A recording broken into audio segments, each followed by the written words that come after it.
Tumumba ang mga nakaparadang motorsiklo habang nawasak ang isang taxi. Matapos araruhin ng fuel tanker sa harap ng Davao City Water District sa JP Laurel Avenue, Davao City, Miyerkules ng umaga.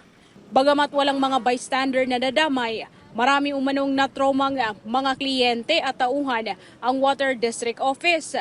Naabutan pa ng news team ang mag-ina na sakay ng inararong taxi. Isinakay sila sa ambulansya upang maihatid sa ospital para sa medikal na atensyon. Kwento ng isang bystander, mabilis ang takbo ng fuel tanker. So ako tong nag-rescue sa bata diha nga naipit ang sakyan ako nagkugos sa 3 months old nga bata. Oh, gidala na. Wala man unsa ang inahan namin ni bukol ang agtang. Bukol. So mo to nagkasalamat nga way kinabuhi nga nakalas. Ayon sa rumespondeng grupo, patungong Lanang, Davao City ang fuel tanker nang bigla itong bumangga sa opisina. Mabuti na lang anya at walang lamang gasolina ang tanker.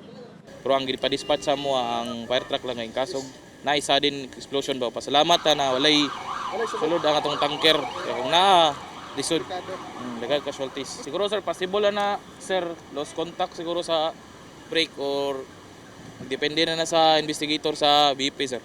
Nagdulot naman ng pagbigat na daloy ng trapiko sa lugar, kaya tumulong na ang City Transport and Traffic Management Office.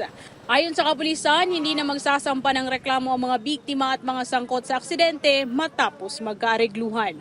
Mula rito sa PTV Davao, Joy Ramondez para sa Pambansang TV sa Bagong Pilipinas.